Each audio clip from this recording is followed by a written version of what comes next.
Hi hello, ഇതൊരു unboxing video മാത്രമല്ല, അതിനോടൊപ്പം തന്നെ റീപോർട്ടിംഗ് ആൻഡ് ഗ്രാഫ്റ്റിംഗ് വീഡിയോ കൂടിയാണ്. സാധാരണയായിട്ട് നമ്മൾ ഡ്രാഗൺ ഫ്രൂട്ടിൻ്റെ റെഡ് വെറൈറ്റികളൊക്കെ കാണാറുണ്ട് അല്ലേ? Royal red, Mexican red, American beauty, Malaysian red പോലെയുള്ള റെഡ് വെറൈറ്റികളൊക്കെ കാണാറുണ്ട്. ഇത് 3 വൈറ്റ് വെറൈറ്റിയാണ്. അതിൽ Bruny, lemon orange and Israeli yellow പോലെയുള്ള വൈറ്റ് വെറൈറ്റിയാണ് ഇത്.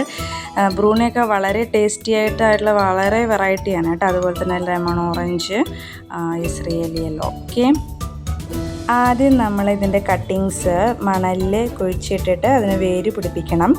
നല്ല നീർവാഴ്ചയുള്ള മണലിലായിരിക്കണം വേര് പിടിപ്പിക്കേണ്ടത്. വെള്ളം ഒട്ടും കെട്ടി നിൽക്കാൻ പാടില്ല. അതുപോലെ തന്നെ മഴ കൊള്ളാൻ പാടില്ല, വെയിലധികം കൊള്ളാൻ പാടില്ല. ഒരു സൈഡിലോട്ട് നീക്കി വെക്കണം. ഇനി അത് വേര് പിടിച്ചതിന് ശേഷമാണ് നമ്മൾ റിപ്പോർട്ട് ചെയ്യാൻ പോകുന്നത്. കണ്ടോ, കുറച്ച് നാൾ കഴിഞ്ഞതിന് ശേഷം വേര് പിടിച്ചു, മുളയൊക്കെ പൊട്ടി വന്നിട്ടുണ്ട്. 3 വെറൈറ്റികൾ, നമ്മുടെ Bruny, lemon orange, Israeli yellow അല്ലേ, അങ്ങനെ 1-2 എണ്ണത്തിന് മുളയൊക്കെ പൊട്ടി വന്നിട്ടുണ്ട്. ഇനി നമുക്കത് റിപ്പോർട്ട് ചെയ്യാം. റിപ്പോർട്ട് ചെയ്യണതിന് നമ്മൾ ആദ്യം തന്നെ കുറച്ച് കാര്യങ്ങൾ ഒരുക്കി വെക്കേണ്ടി വന്നു. ഒന്ന്, കരിയില കമ്പോസ്റ്റ്. കരിയിലകളും മണലും മണ്ണും അതുപോലെ തന്നെ പച്ചിലകളും ഒക്കെ കൂട്ടിച്ചേർത്ത് ഉണ്ടാക്കിയ കരിയില കമ്പോസ്റ്റാണ് ഇത്. കരിയില കമ്പോസ്റ്റ് അതിനോടൊപ്പം തന്നെ നമ്മൾ ചാണകപ്പൊടി, എല്ലുപൊടി, കോഴിവളം ഇതെല്ലാം ഇടുന്നുണ്ട്. ഇത് നല്ല മഴക്കാലമായതുകൊണ്ട് തന്നെ കോഴിവളം നല്ലതാണ് കേട്ടോ. കോഴിവളം ഇത്രയും എടുത്തിട്ടുണ്ട്. നല്ല വേനൽക്കാലമാണെങ്കിൽ ഇത്രയും കോഴിവളം എടുക്കണ്ട. കോഴിവളം കഴിഞ്ഞാൽ പിന്നെ നമ്മുടെ എല്ലുപൊടിയാണ് ഇത്. എല്ലുപൊടി, അതിനോടൊപ്പം തന്നെ ചാണകപ്പൊടി, ഉണക്ക ചാണകപ്പൊടിയാണ്. ഇച്ചിരി നനവ് ഉണ്ട്, കുഴപ്പമില്ല.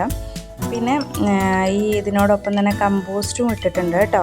കമ്പോസ്റ്റ് എന്ന് പറയുമ്പോൾ നമ്മുടെ അടുക്കള കമ്പോസ്റ്റ്, പച്ചക്കറി വേസ്റ്റും അതുപോലെ തന്നെ മുട്ടത്തൊണ്ടും വാഴയുടെ പഴത്തിൻ്റെ തൊലിയും ഒക്കെ ഇട്ടിട്ടുള്ള കമ്പോസ്റ്റാണ്. എല്ലാം കൂടെ മിക്സ് ചെയ്ത് വെക്കുക. ഇന്ന് ഞാൻ ഡ്രമ്മിനകത്താണ് നടാൻ പോകുന്നത്. ചെറിയ ഡ്രം എടുത്തിട്ട് അതിൻ്റെ നല്ലോണം ഹോളിടണം. വെള്ളം നല്ലോണം വാർന്നു പോകുന്ന രീതിക്ക് അതിൻ്റെ മുകളിലായിട്ട് ഓടിൻ്റെ കഷ്ണം ഇട്ട് സാധാരണ മണ്ണും ഇടാം. മണ്ണൊരു 3/4 ഇട്ടിട്ട് അതിൻ്റെ മുകളിലായിട്ടാണ് നമ്മൾ ഈ മിക്സ് ചെയ്ത് വെച്ചിരിക്കുന്ന കോഴിവളവും ചാണകപ്പൊടിയും എല്ലുപൊടിയും കരിയില കമ്പോസ്റ്റും എല്ലാം കൂടെ ഇതിനകത്ത് ഇടുന്നത്. നമ്മൾ ഗ്ലൗസ് ഇട്ടിട്ട് വേണം മിക്സ് ചെയ്യാനായിട്ട്. ഗ്ലൗസ് ഇല്ലെങ്കിൽ പ്ലാസ്റ്റിക് കവർ ഇട്ടിട്ട് മിക്സ് ചെയ്യാനും കുഴപ്പമില്ല. ഓക്കെ, പിന്നെ നമ്മൾ അതിനകത്ത് മിക്സ് ചെയ്തതിന് ശേഷം അതിനകത്തേക്ക് ഇട്ട് ചെറിയ കുഴിയെടുത്ത് അതിനകത്തേക്ക് ഇടണം കേട്ടോ. കണ്ടില്ലേ?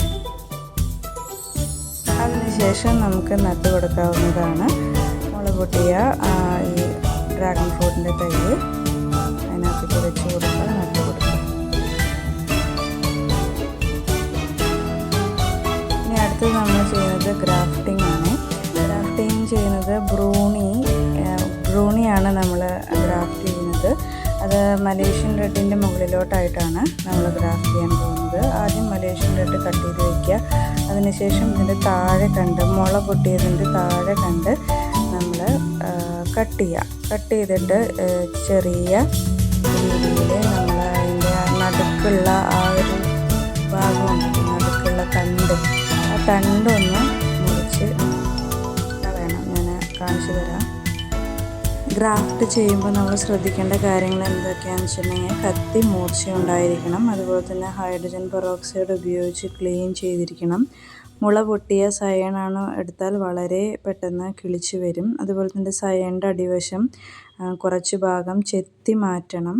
നടുക്കുള്ള കമ്പ് അങ്ങനെ തന്നെ വെച്ചിട്ട് ചെത്തി മാറ്റി കുത്തി കൊടുക്കാം. റൂട്ട് സ്റ്റോക്ക് നമുക്ക് ഏത് വേണമെങ്കിലും എടുക്കാം. റോയൽ റെഡോ മലേഷ്യൻ റെഡോ ഏത് വേണമെങ്കിലും എടുക്കാം. എന്നിട്ട് നമുക്ക് ഗ്രാഫ്റ്റിംഗ് ടേപ്പ് ഉപയോഗിച്ച് നല്ലവണ്ണം കവർ ചെയ്ത് കൊടുക്കണം കേട്ടോ. കവർ ചെയ്ത് കൊടുത്ത് ഓക്കെ.